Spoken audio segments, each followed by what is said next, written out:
Last time on Windows API for Game Developer series, we finally enabled OpenGL.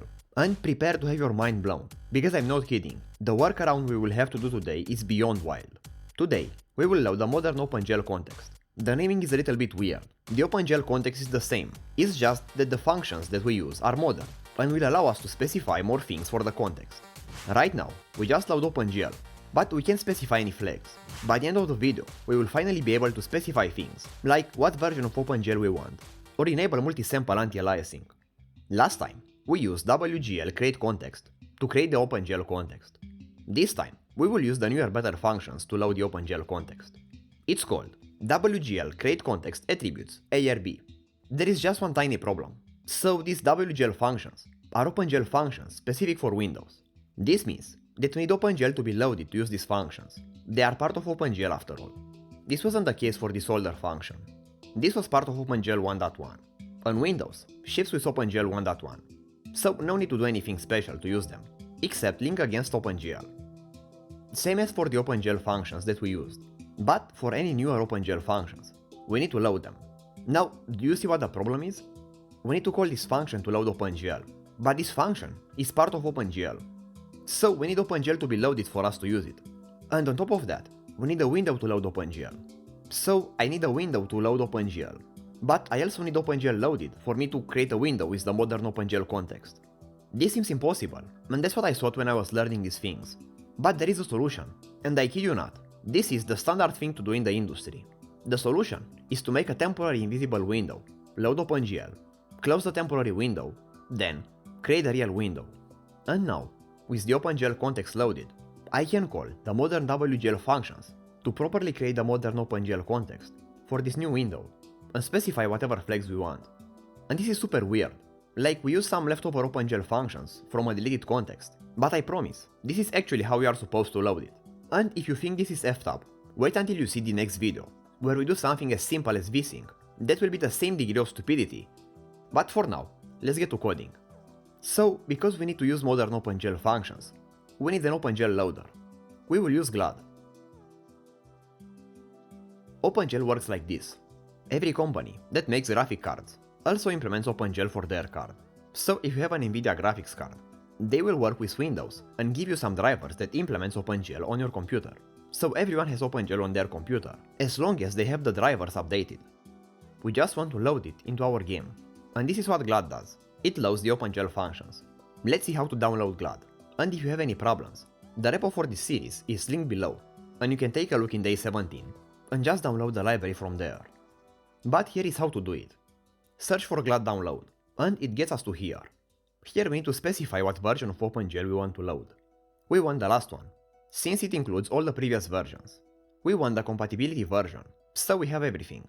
We want the WGL stuff as well, to load the modern context, all the extensions, and also, check the loader box here. This will basically generate the library configured for our needs, so click generate and download. If you don't use CMake for your project, adding GLAD to your project couldn't be simpler. If you look inside it, it is just a few header files and 2 C files. You just need to add those to your project as normal files and that's it. I use CMake, and things are also simple. We make a third-party folder for external dependencies. Inside, add a GLAD folder. Inside, we will copy-paste the files from GLAD, but this is how we have to do it. We have a CMake file, an src file, and an include file. Inside the include, we have a GLAD folder, and then the include files. We also paste this folder here. Next we go to src, and we paste the C files. Now inside the CMake, things are simple.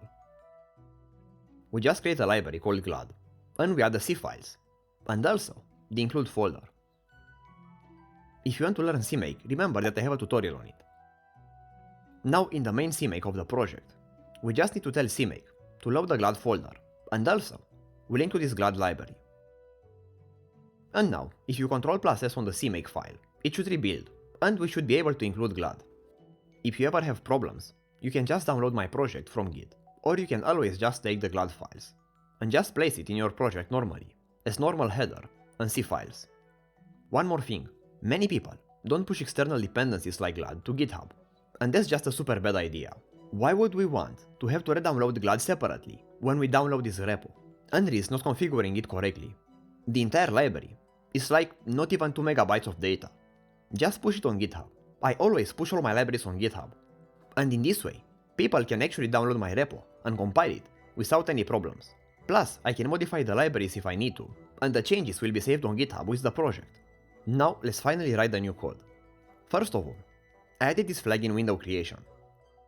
If you still want to have the draw pixel by pixel option, don't add it. It will break that thing. But if you don't care about drawing pixel by pixel, and you only want to draw with OpenGL, you should add it. So a device context is a drawing surface and settings, and we need it to draw to a window. By requesting this flag, Windows will assign a permanent drawing surface to our window. So now, every time we get the device context, it will always be the same, and we don't have to call release DC anymore technically. Without it, Windows will create a new DC every time we need one, and that's not good for real-time apps like games, and it might also mess with the OpenGL loading. Now, technically, I didn't see any problems with not adding it though. So if you do want to have both options of drawing with OpenGL or pixel by pixel and be able to change between them, you cannot add this flag. If you add it, OpenGL will take hold of your device context and you won't be able to draw pixel by pixel anymore. Now I will keep the old enable OpenGL function and create a new one under it. Enable Modern OpenGL. Make sure you also add it inside the header file. And also, make sure you include GLAD in here. This new function will work almost the same. The code is the same, but I also added the alphabets. Next, we can provide some extra flags to OpenGL. And the way we do this is using these arrays. We supply a flag name and a flag value. Obviously, you can see that the flags need to match the flags here. But we can also supply new flags, like enable multi-sampling anti-aliasing and the anti-aliasing level. Finally, you need to pass a 0 to the end of the attribute list. And we have a second attribute list. Here you can also request a specific OpenGL version. I will just keep this code commented. And there are other flags you can pass here, that you can search online or ask ChatGPT. Now we call WGL choose pixel format ARB and pass the attributes to it. This will basically just tell Windows to give us a window format that matches best our requirements. So, if you, for example, request 31 bits of color, Windows will just give you 32 bits of color, because that's what the GPU can work with. Or for example, if you don't request a depth buffer, Windows might still give you one, just because that's the format that it has similar to what you asked, and it's optimized and made to work with a depth buffer. Remember that this buffer will be in the end handled by the GPU and the driver, and it may need the buffer in a specific way to work. And once we get this format, we just pass it here, and we get an OpenGL context, and we can enable it, then load GLAD properly. And we don't need to call release DC if you have the own DC flag, but I kept it in case you choose not to add that flag, so keep it here. Now remember, we can't call this code yet, because WGL choose pixel format ARB is not loaded yet. We need to create a fake window for that.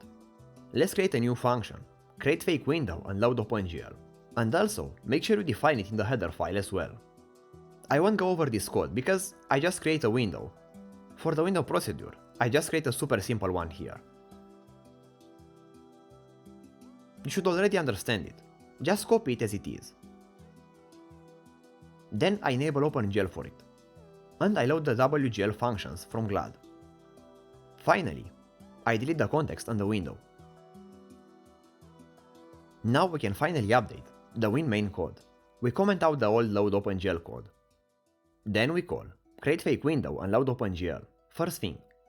Then we create the actual window. And finally, we call enable modern OpenGL. This should work and give us back the triangle. But now, if I enable or disable the multi-sampling anti-aliasing, I can actually see a difference. I don't know if you see it on YouTube, but the edges are smoother. And I can also force the new version of OpenGL. And we don't see anything, because OpenGL doesn't like us using the old OpenGL functions. Now if you need extra help with OpenGL, I have an OpenGL course linked in the description, where I explain the basic things in super clear detail, with quizzes and all of that good stuff. But in the next video on this series, we will implement vsync, and it's as dumb, if not more dumb, as this video was. Yes, it can get worse than having to make a fake invisible window. See you there.